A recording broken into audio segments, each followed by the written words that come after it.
On a fait une négociation qui n'a pas vraiment abouti. Ça n'a pas été réalisé. C'est à cause de ça que l'INTM est retourné sur ses mots. Donc la grève maintenant, on a commencé du lundi au vendredi. Si toutefois la négociation peut survenir au-delà, on peut s'arrêter. À défaut de ça, là, on va continuer jusqu'au vendredi. Le service même est paralysé au sein de l'INPS. Sur la route, sur la voie publique, on sent la grève. On l'a dit, ça c'est des trucs là qui avaient été déjà ficelés sur un PV de conciliation.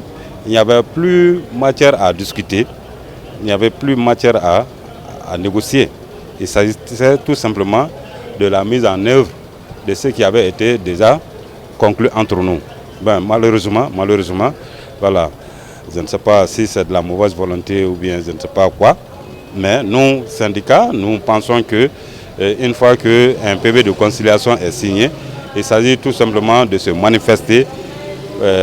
Cette manifestation doit être dans le bon sens pour prouver à l'autre partie qu'effectivement on veut que tout se règle bien normalement. Mais ce qui n'a pas été fait, ça fait plus de 3 mois que ce PV de conciliation avait été signé entre le gouvernement et l'INTM. Donc de là maintenant, rien n'a bougé. La grève a été consommée et nous avons à faire passer les messages en son temps. Et effectivement, c'est à partir de minuit que l'application devait commencer. Et le constat qui a été fait effectivement, depuis minuit au niveau de toutes les structures qui travaillent la nuit, avant 7h30 comme les autres structures, ces structures ont eu à appliquer comme ça se doit conformément aux principes réglementaires, conformément aux principes légaux. Autrement dit, la grève a observé en tenant compte des principes de service minimum. Nous avons eu à dire par rapport au service minimum, il y a lieu de comprendre certains aspects. Nous avons une loi qui effectivement fait état de service minimum au niveau du Mali. C'est une loi de 1997.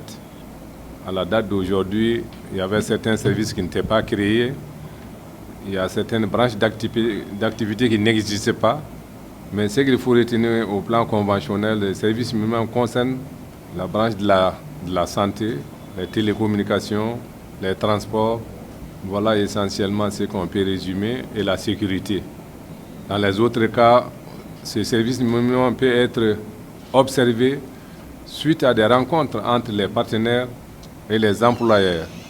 Les employeurs peuvent être l'État, comme ces employeurs peuvent être des structures privées, des entreprises. Et voilà, au regard vraiment de ces principes, si ceux-ci vraiment discutent pour s'entendre sur quelque chose, le service minimum va se faire en fonction de ça. Il ne s'agit pas d'une partie d'imposer à l'autre. Je pense que ce message est bien passé. Au moment où je parle, je n'ai pas eu écho des perturbations par rapport à cette question de service minimum. On a fait le tour de tous les établissements, des banques, assurances, établissements financiers, microfinance et commerce du Mali. Partout, sur toute l'étendue du territoire national, le mot d'ordre a été observé à plus de 100%. Même des camarades non affiliés à l'UNTM, non affiliés au SINABEF, ont observé le mot d'ordre de grève, sans exception. Il n'y a pas de service minimum. Il n'y a pas de service minimum. Le service minimum est observé par endroits.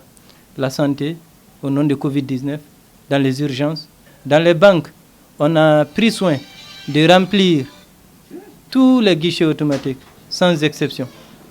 Depuis hier et avant-hier, les guichets automatiques sont suffisamment garnis pour faire face aux besoins quotidiens des citoyens qui ont des choses à régler. L'INTM est une centrale syndicale respectueuse des lois, des conventions internationales, respectueuse de la Constitution de la République du Mali.